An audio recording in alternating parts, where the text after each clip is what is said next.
demonstration. This is part of the coaching certification program.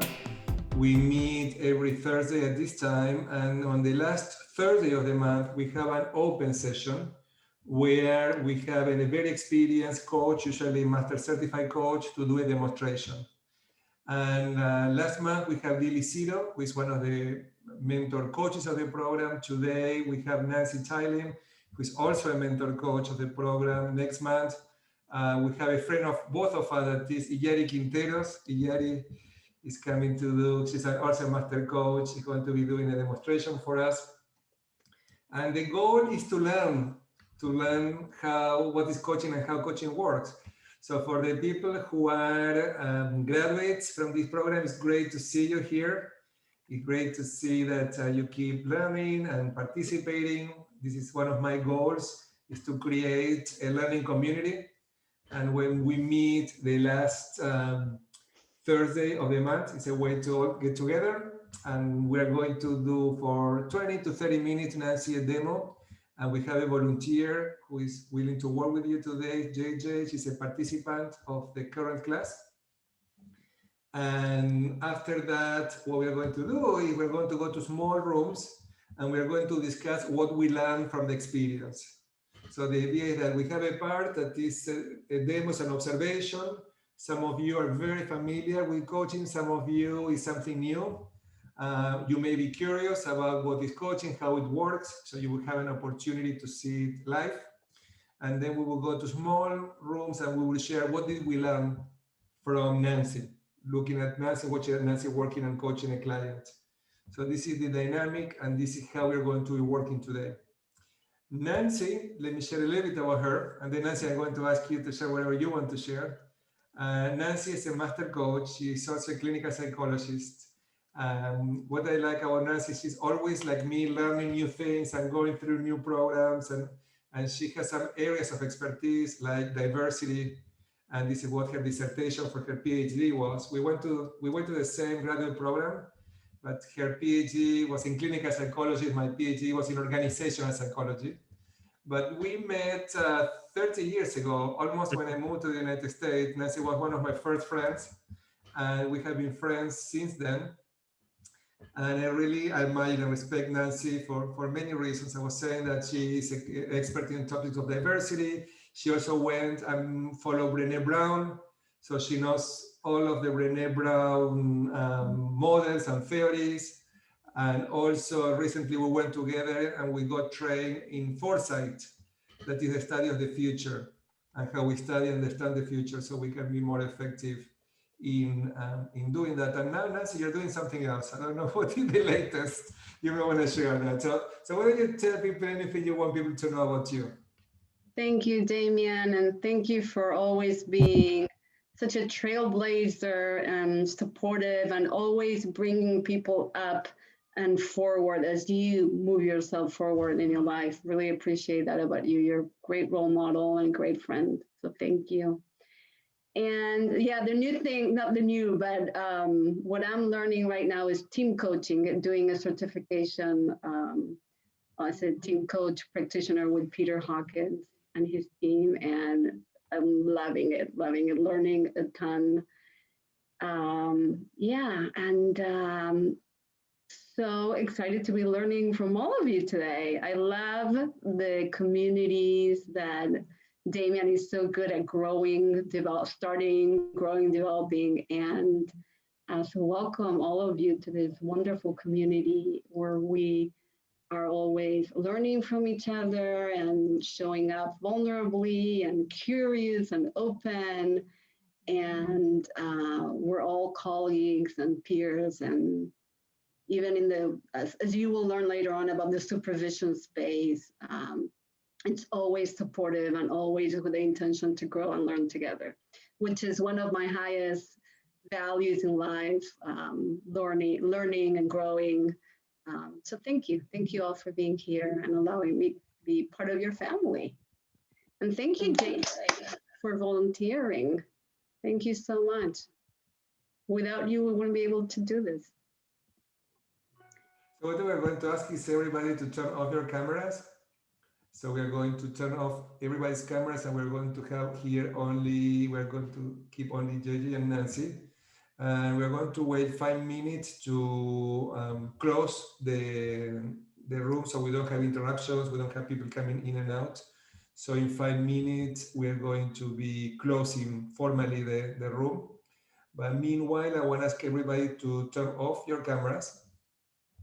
So we have here only Nancy and JJ. And what I want to share briefly, because Nancy, here in this session, we have the participants of the program, we have graduates, we have guests, and some of the people who are here may not be very familiar with what is coaching and how it works. So I want to say a couple of things about that, and then we will start with the session. So basically, coaching is a partnership in which the client brings issues that they want to explore to maximize their potential.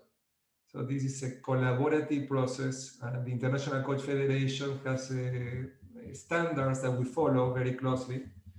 And there is a model, a framework with 8 core competencies. And in the program, we study these 8 competencies and we apply them. And this is what we're going to be seeing today from Nancy, how we apply these 8 competencies. There are 2 that are about the being, that are related to following ethical standards and the coaching mindset.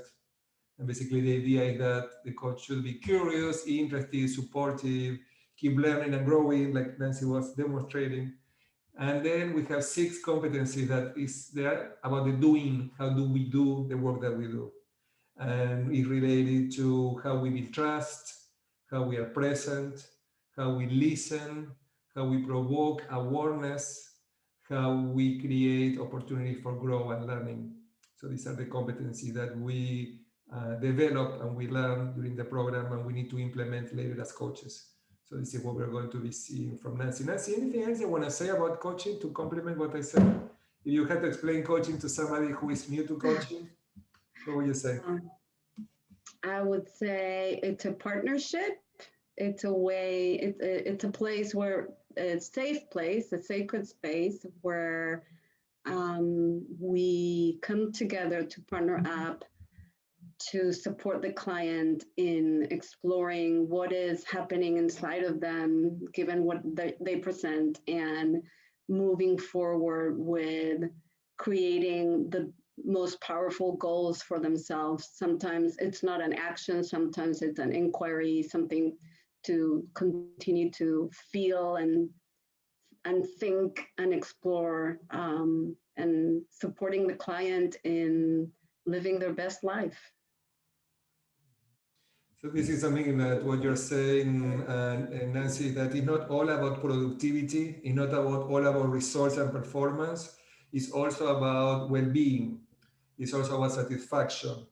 It's related to positive psychology. So positive psychology study the healthy part of human beings and how to explore and how to develop skills to have lives where we meet our needs in a way that produce satisfaction, well-being for us and people around us.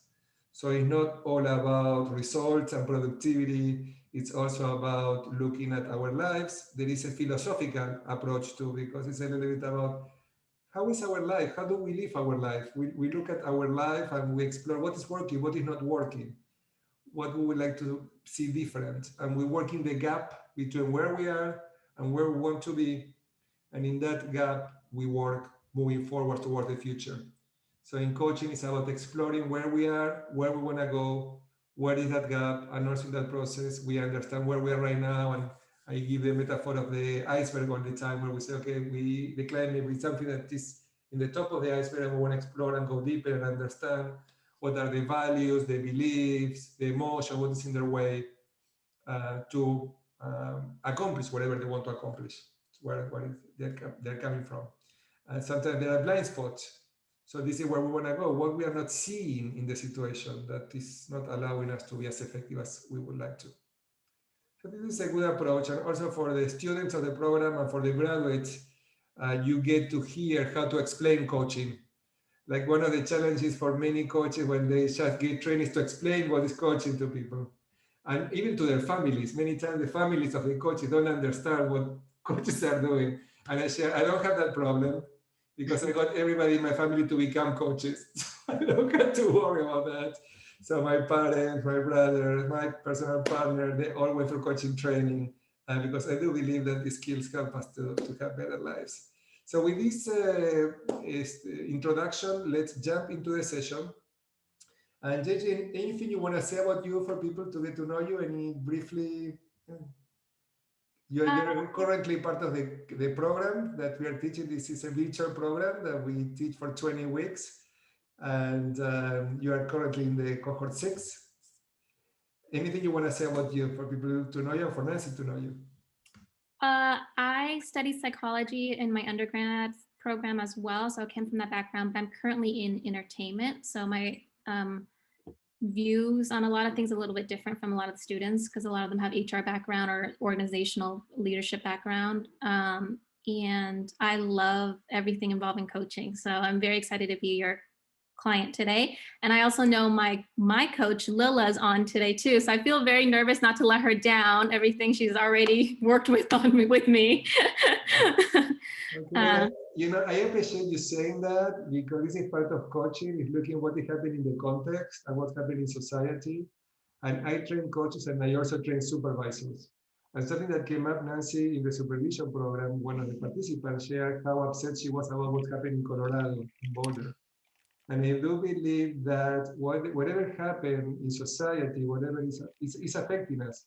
And that's part of the coaching conversation, how COVID-19 affecting us, how what is happening politically, socially, with different movements. So all of that is part of what we explore in coaching, seeing how everything that's happening in the world is affecting us. And sometimes we may not be being aware. So bringing some awareness is part also of the coaching work. So I'm being aware of, I have somebody looking at me, like you have here almost 40 people, even for Nancy as a coach doing a demonstration, you know, that feeling a little bit of pressure, that what is completely normal, and how we let that go just to be completely present. So thank you, JJ, for sharing that. Anything else you want to share about you before you start? No. No? Okay. Nancy, anything else you need before we start? No, I just wanted to share with JJ and with everybody, because whatever we talk about is for all our learning, and to remind myself that it's not your job to either please or do the opposite of disappointing. There's nobody that you could disappoint here, because we're not here we're here to support you. You know, you're the client, and our goal is to support you in getting what you need from the session. That's it. So I want to invite you to be in that space of what is it do I need to feel supported in this session, and thank you in advance for your vulnerability, because it helps us all learn. So there's nobody, and I know Lila, there's no way you could disappoint Lila. She's all love. She's such a sweetheart. You could never disappoint her. Okay. I'm sorry, Lila, for speaking for you, but I know that it's true. There she goes. She said true. So no need to worry about disappointing. And yeah, so we'll get started.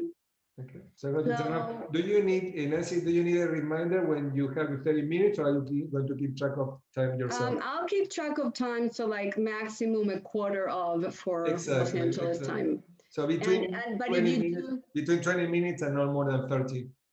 So if for whatever reason you think that I'm not on track, feel free to pop in. Okay, great. Thank you, Damian. Thank you for both of you for being here and being willing to do this. Thank you. JJ, thank you so much again. What a pleasure to be here with you and to explore together whatever it is that you need. And do you need us to do any deep breathing or grounding before we get started? What would serve you? I would love to do a breathing exercise. My heart's beating really fast because I'm nervous. Oh, thank you for sharing that. And of course, it's so normal to feel nervous. And so if you feel comfortable closing your eyes, I invite you to do that. Otherwise, it's okay to keep them open. So I invite you to feel your feet touching the ground. And imagine that you have roots that are growing from the soles of your feet all the way down to the ground, to the soil, to Mother Earth. And then imagine that there's something pulling you up from the crown of your head, and it's going all the way up to the sky. And feel how you are drawing energy from the sun, from the universe, and it's coming through your head, all the way down through your spine. And it's a warm light that relaxes your forehead, your jaw, your neck, your shoulders, everything, all the way down to your toes.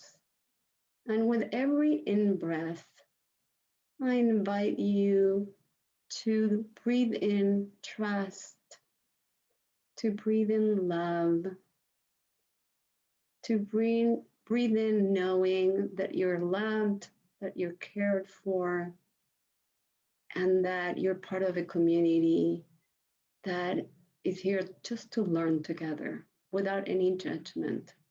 We're all learning. Doesn't matter how many years we've been doing this work or how many hours. We're all the same, learning together, supporting each other in love. So breathe in love, breathe in relaxation.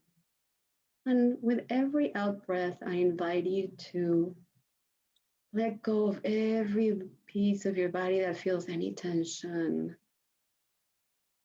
to draw close attention to your heart.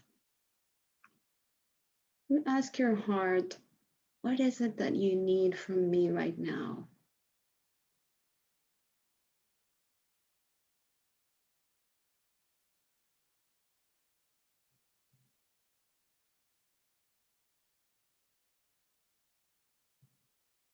And whatever answer you hear from your heart, breathe that in together with the warmth of the sunshine and warmth of the love of the universe and everybody here supporting you. Breathe that in and relax that energy into your heart. And keep throwing any tension down to Mother Earth through your soul, the soles of your feet, and trust that Mother Earth knows how to recycle that energy. You don't need to worry about her. And continue to do this for as long as you need, no rush. And when you're ready, open your eyes, but take your time.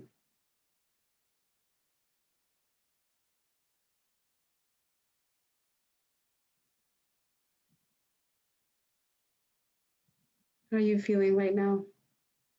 Much better than at the start of that. Thank you. You're welcome. And if you need anything else, let me know. Feel free to interrupt me because we're partners here. So we're co-creating this together. How do you need me to show up for you today? I think between yours and Damien's intro today, the biggest word that struck out for me was non-judgment, because in anticipation of telling you what I want to work on today, I'm already judging myself. And all that to me, it relates to someone's character, what I'm going to explain that I need help with. And so I think starting, like I had to tell myself, I have to not be non-judgmental of myself first and foremost. And I can already sense you will be as well, but I think that's the biggest thing I'm seeking. Yeah, thank you. Mm-hmm. I will definitely show up with no judgment. And judgment is a very normal human experience, right? We all judge ourselves and we all judge each other.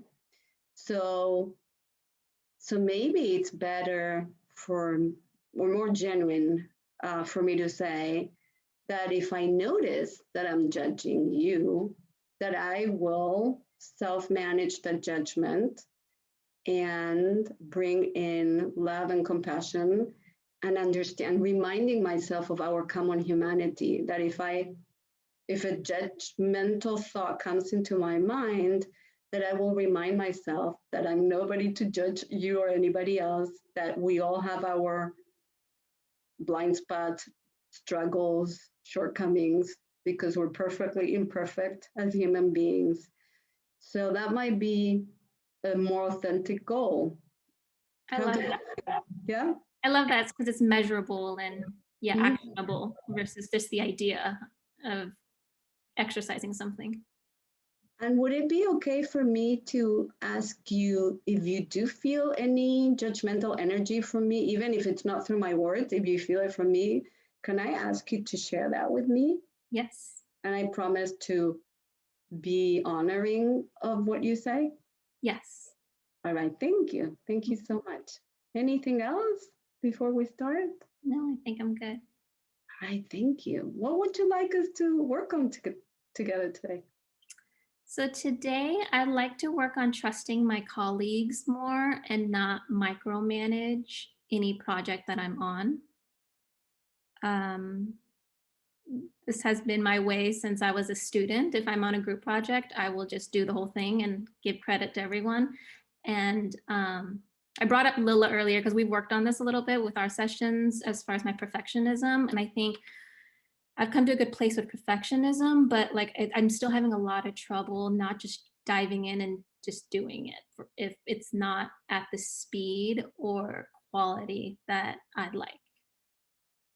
So I hear a lot of integrity in what you're saying and wanting to make sure that the end result is turned on with high quality and on time, and again, not disappointing anybody. And is that right? Is that correct? Yeah. What's important to you about us exploring you not micromanaging? I think, as we're reading our materials during this cohort, I read the emotional intelligence book over the weekend, and I'm like, this is not a characteristic of a good leader. And it doesn't make me feel good when I undermine my colleagues, because it is undermining when I just go in and do it. So I think even Damien said it earlier today, it's like, sometimes it's not about productivity and efficiency. It's about like your well-being and your day-to-day experience with other humans on a bigger level than just how much are we churning out, for work. So how do you feel when you do have this tendency to micromanage? So I've tried a breathing exercise. So I'm like, don't respond, don't respond, don't respond. And then I think I wait, and then I can't help myself, and I go, did you see this email? Or can you please respond to this email? And then if they don't, I just respond on their behalf and I just do it. I don't feel good. I mean, it's complicated. I feel good. I'm like, okay, that's done. It's off my checklist. It's off my to-do list. But I feel bad because I know I didn't leave the other person feeling great about themselves in the process.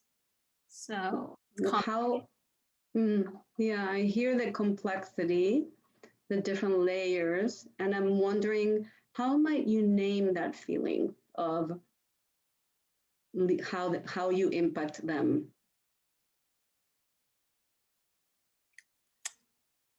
I mean, I feel undermining, like I've undermined them, and I feel impatient and uncompassionate. Okay. When Anything else? No, those are like the big ones. Yeah. Thank you. Okay. So for our time together today, what would be a place where you'd like us to arrive if we're both getting on this boat together and we're on a journey together? What would be a safe harbor for us to arrive where you will feel like, okay, this is what I need from our conversation right now?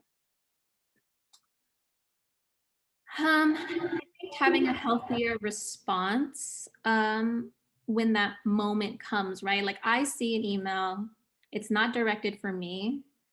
And I trust that the person is directed for will respond in a timely manner or, you know, a fair amount of time. And I don't have to keep my eye on it and follow up.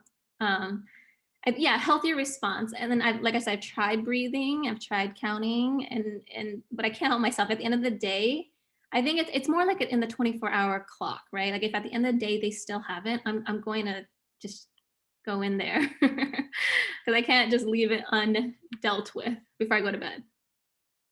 I hear you. Yes. So if we can come up with at least one healthier response, that'd be a good place to land. Yeah. Okay. Wonderful. Ready to hold my hand and get on the boat together? Yes. Let's go. Let's go. So, you know, the word that came up for me listening to you was trust. Mm-hmm. Trusting yourself, trusting others. What does that mean to you? You know, when we watched the Brené Brown video, I saw a lot of things there, a lot of learnings, and I realized I don't trust my colleagues enough to, and I don't trust that they're complete whole beings like coaches should think of their, you know, others. Clearly I don't, because if I did, I could easily go to sleep without chiming in. I need to think more about my relationship with trust with myself, because I feel like on the surface I trust myself, because obviously I'm not going to let anything, no rock unturned, no deed undone at the end of the day. So I feel like I do trust myself in that sense. It's something about me not trusting others to hold their weight. And what might not trusting others be about? Where might that come from? Being let down in past projects. And you mentioned earlier, sorry, I saw you look up and you had a thought there. Well, I was like, we can go really back and be like childhood, but I think we can stay in the professional realm and say being let down in previous projects professionally. Well, funny enough, that's where I was going to go. I was going to say that you already mentioned that at a young age, you started taking charge and taking responsibility, and you were always, that this is what I heard from you, that you were very inclusive, and you weren't like just taking credit for yourself. You were giving credit to everybody, even if you pulled most of the weight. So you did mention that you started early on in your life, and not that we're going to do psychotherapy here, and we don't need to spend time talking about your childhood, but I'm curious if it serves you to look at what point in your life do you remember that an event marked you so strongly that you made a decision, I can't really trust others? See, this is me like overthinking, like, oh my God, I don't want to bore everyone that's listening. Like this, we can go so deep, but like a short synopsis. My mom left my brother and I when we were infants. I'm the firstborn and I'm the oldest of 6. And so I would say at 2 years old, it was like, Jennifer's in charge. Ask Jennifer what to do. Jennifer, translate these documents for us, because I'm a first generation Chinese American. My parents don't speak English. And so it was immediate, like as far as my memory can take me back. And so it's responsibility has been thrusted in me since I can remember. And it's just carried over. Yeah, thank you so much for sharing that. It makes so much sense. Mm. And you use the word responsibility now, which at age 2, you had to step up with responsibility, which is an impossibility because no 2-year-old has the capacity to take responsibility for even their own survival, right? Mm-hmm. And so what a tremendous task. I want to acknowledge and honor the 2-year-old and the 3-year-old and the 4-year-old and all those ages. I want to honor the tremendous task that she felt she had to step into. What might your current self want to say to 2-year-old inside of you who is so responsible and so kind, because going back to you giving credit to everybody, the 2-year-old not only responsible, but very loving and kind. What might you want to say to her? It's tough because I'm still her. I still look after my family. I still look after my 6 siblings. But if I wasn't me and I was an outsider, I'd say you can't possibly be responsible for so much. It's physically impossible. And the love from others, or the value that you think others are assigning to you, isn't going to change based on the amount of tasks you take on and lead. So beautifully said, because that is the definition of perfectionism, which you mentioned earlier, which is feeling and believing that our self-worth is by what we do and not by who we are. Mm-hmm. So you just talked about a parallel between how you function with your family and how you function with people at work, taking care of everybody else. So I'm curious about when you take care of everybody else at work and at home, are you also taking care of you? Where does that fall? On the surface, I think I am, because I'm like, okay, I got that off my to-do list, right? In whatever way necessary. But then below that, it's like, oh, I didn't let someone else have the chance to grow and learn and think for themselves without me just providing all the answers immediately. So, it's usually like after hours, weekends, I'm like, that wasn't like what a good leader would do. And when you envision yourself as the good leader that you are and want to stretch yourself into, what does that look like for you?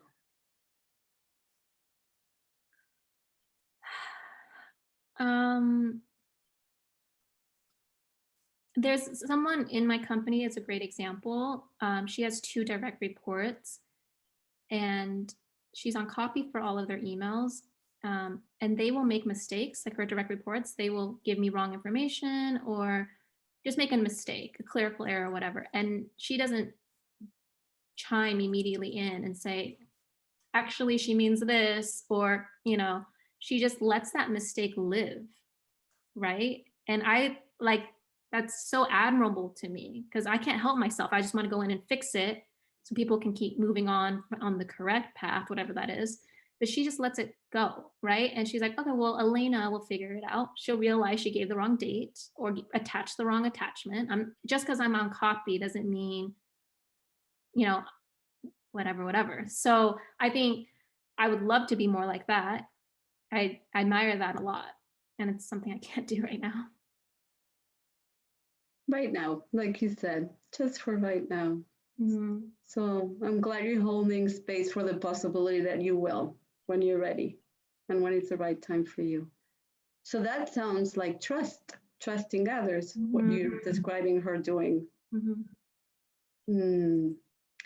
What might be one small way today that you could stretch yourself to trust others a bit more?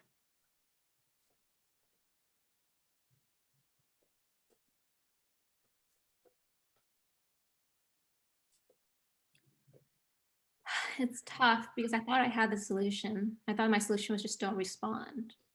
But then it's eating away at me when I'm not responding. So I don't know. I guess not respond longer. To me, like metaphorically, this is what I'm seeing. Like okay, we're on a project and there's someone else working with me on it. We're on a boat together. And if they're steering the boat and I see we're going to hit an iceberg, I need to tell him we're going to hit an iceberg. But what's conflicting for me in my mind right now is Jules, who I look up to in my company, I don't know when she would call it out. I think she would just let the boat keep going, maybe until too late, maybe until we've actually scraped the iceberg a little bit. We're not sinking yet, but we've caused a little damage. Maybe that's when she'll say something.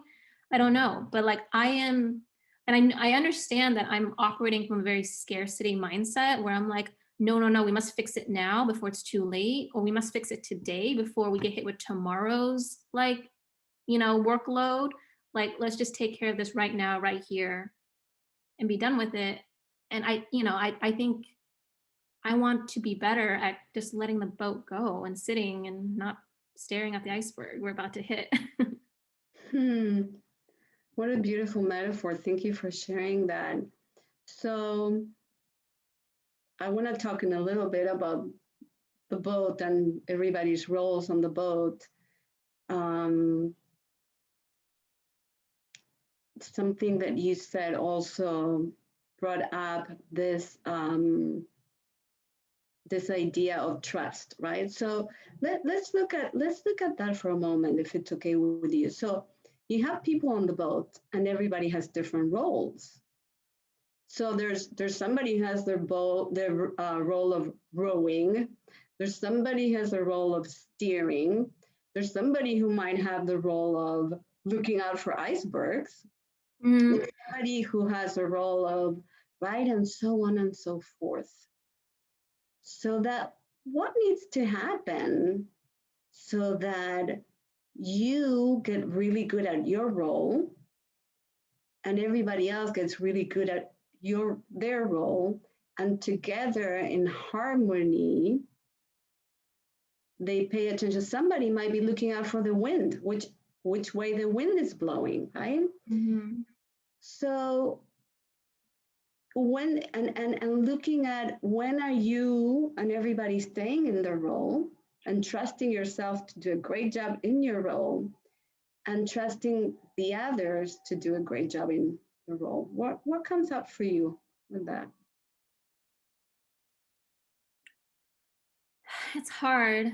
It's really hard because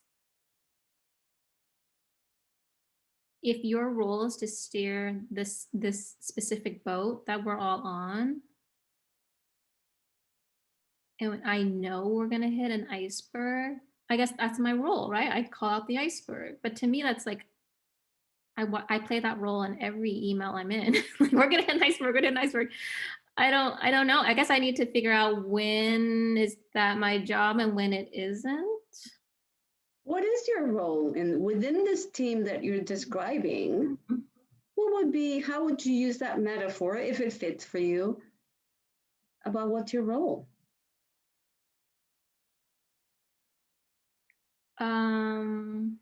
This is a tough one. I'm trying to think. So I manage an artist, like one recording artist, and she has different needs, right? Technology, brand partnerships, music videos. So all of those are different oceans, and then I'll pop into each ocean. I'm like, okay, what's going on with music videos? I'm gonna get on a boat and check it out. Oh, hitting iceberg. Divert. And I'll go to the other ocean. What's going on with brand partnerships? So everything's good, cool. So that's how I see it. So it's like, I guess I'm only on that. I'm on all the boats because they all are going to the same thing and serving the same person. That's why it's hard for me to figure out what my role is on each of them. It's like it all goes back to the same harbor, if you will. Yeah. That's a lot of oceans and a lot of boats to manage. Yeah. May I say that? Yeah. I guess I never thought of it that way, but yeah. Like as with a public figure, she has a lot of sources of income that we need to manage, and they're all different teams of experts that serve them. May I invite a new character into this landscape? Yes. And it's one of my favorite animals, the seagulls. If we invite a seagull to fly above what you describe as many oceans and many boats, and we ask the seagull, you know what, could you please give me the bird's eye view of what I'm trying to solve right now. Is it true that I'm managing many oceans and many boats? What do you see from up there with your perspective and wide lens that I don't? And take your time, don't rush. The question is, would the seagull agree that its job is to oversee all the boats in all the different oceans? Is that the question? Thank you for asking. So Let me try again. Thank you so much. If I'm going to ask you to connect to the seagull, not with your head, not with your mind. Connect to the seagull with your body and ask the seagull, what is it that you see from up there that I might not be seeing? And just connect it from your whole body and see what you get. So I'm not the seagull. No. Okay. Oh, this is a new character. Got it. Okay. I think the seagull would see. Oh, this is hard. This is a hard one. I'm not gonna lie, Nancy. So remember to don't think it, feel the answer. We're playing a little bit and trying. If it doesn't work, it's okay. But if it's okay with you. Yeah. No, I like the challenge a lot because I'm so in my head right now. I think you can read that. So I'm like, what's the right answer? But I don't think there's a right answer. I mean, there's two schools of thought. One is very philosophical, which is like, listen, the oceans all merge and end up back in the same body of water.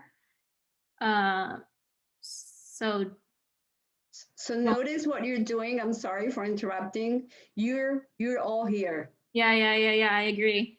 So if it's okay with you to just connect, maybe close your eyes, breathe, take a few deep breaths, and maybe pretend you're lying down on the boat and you're just sunbathing on the boat. You're relaxing. You're on your lunch break. So you're just relaxing.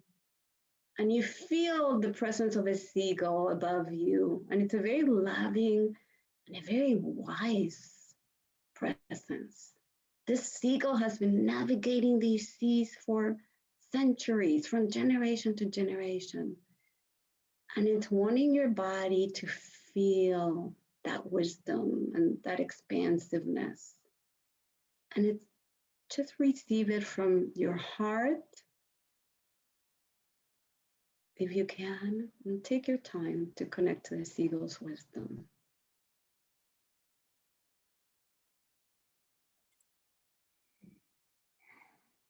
I mean, what's coming in right now is like the infinite landscape of nature. Like it's infinite. There's no like end, and the seagull sees that.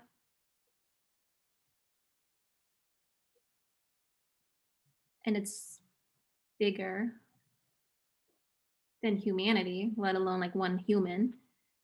So just like the sheer scale of what the seagull has seen and is what I'm feeling right now versus thinking. Thank you. That's beautiful. So if we think about this one individual artist and about your team and about your unique, precious role supporting all these people, and importantly, supporting yourself as well, because if you don't support yourself, you can't support others. How might you apply this wisdom of, it's much larger than us, it's much larger than life, there's something much, much bigger? Yeah. I mean, it's very spiritual where I'm headed right now, based on that question. And yeah, it's like, you know, there's no like destination point, right? Like we're never going to be done. It's never going to be like, great, all the boats can dock, we're done. Like it's infinite time and, you know, what we can do. And so if I can just remember, there's no destination point. Like life isn't like we've arrived, right? If you've arrived, you've died. And so life is made up of how you spend your time day after day after day after day. And so if I am only looking at end goal, like we need to land this deal, we need to get her to this performance, like those are end goals, those are destination points. I'm missing all the life living, the journey there, right? And so that's a very humbling reminder for the passengers on this journey with me. Like I'm affecting your day-to-day experience and life too, while we have a goal to reach. Sorry, there's an airplane. I don't know if you can hear it. It's okay. Yeah, I think that's very humbling to try to remind myself. It's not only about making this more enjoyable for me, but like others' day-to-day experiences. I would say both. Okay. Yours and theirs, because you matter. Your day-to-day is just as important as everybody else's. Mm-hmm. Is that okay to add that in? Yes, not first nature for me, as you can tell, but yes, we can add that in. At least let's invite it and open the door for that possibility. Mm-hmm. Thank you so much. So we need to wrap up for today. So I'd like to ask you, how does what you just shared with me inform where you wanted us to arrive today, which is having another strategy?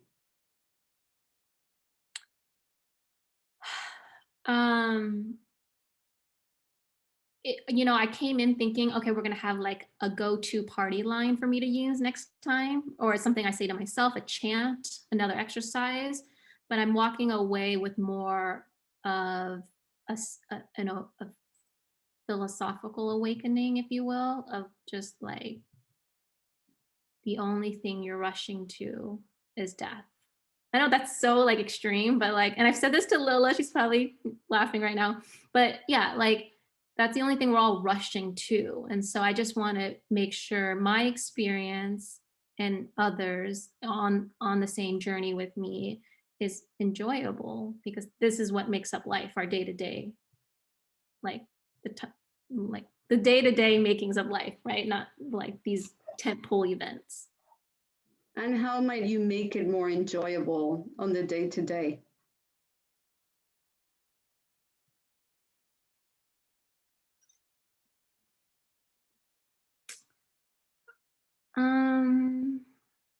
I mean, I can already think like, instead of just doing the job for other people, I can maybe just ask them, hey, do you want to talk about this? Do you want to like brainstorm together on, a response together? I have some ideas. What about you? Because this is such a bad metaphor, but check off the box as far as me taking care of it, but also like I haven't taken that opportunity away from someone else to learn and grow from the task that was given to them. And is that honoring of you and honoring of them? Yeah. At the same time? Yeah. And is that honoring who you want to be as a leader? Yes. Absolutely. So how do you feel when you say that out loud?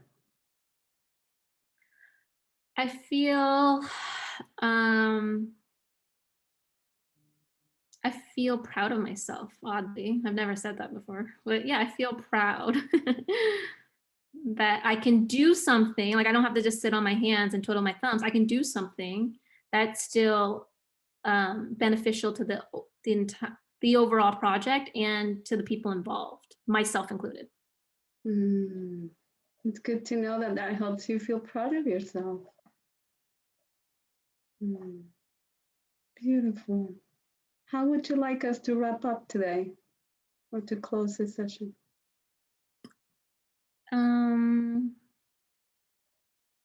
I just want to say thank you.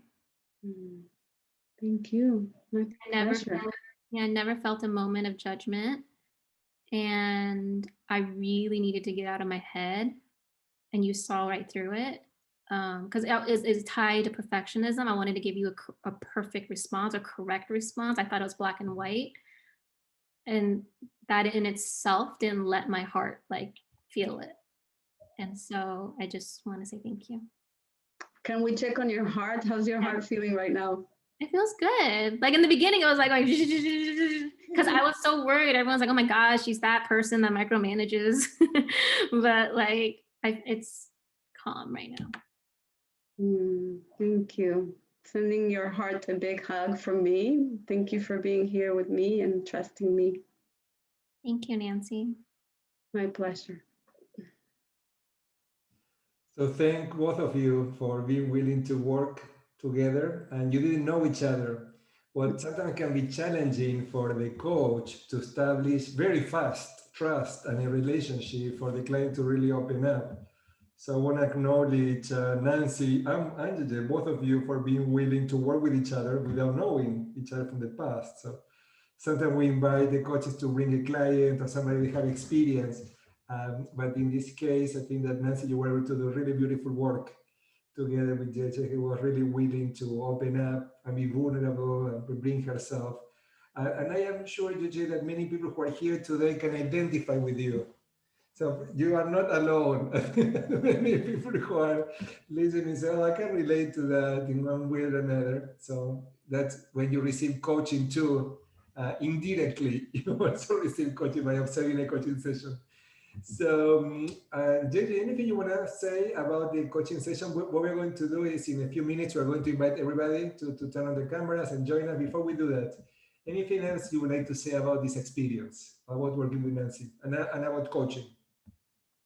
It was amazing because, like I said at the end, I'm a straight A student. So I'm like, oh, I already know what the healthy response is going to be. Like, I'm going to give it to her. It'll be easy. And then it just took a different direction, and it really made me like have to be authentic during the process versus already doing my homework going into this, you know? So it just shows you, you know, how beneficial this is when you show up, like really show up, and be vulnerable. Yeah. Nancy, anything you would like to share? Any observations about the session itself? Looking at the session as a session. I'm grateful that you showed up vulnerably and courageously, because that it took a lot of courage for you to be open and honest, and all the time in the background running this, are people going to judge me? And when you bring your whole self in like you did, then you get that connection with yourself, which is so precious. So thank you.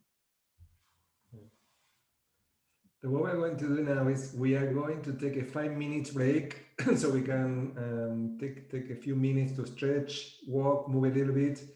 I believe that after 1 hour in front of the computer, it's time to move a little bit around. So let's be back in 5 minutes. And when we come back, we're going to go to small rooms and we're going to share what we learned from the experience. This is not about giving feedback to Nancy. It's about, okay, what did I learn? What did I learn about coaching? About Nancy's style, what she had done in this session. So if you are not a coach,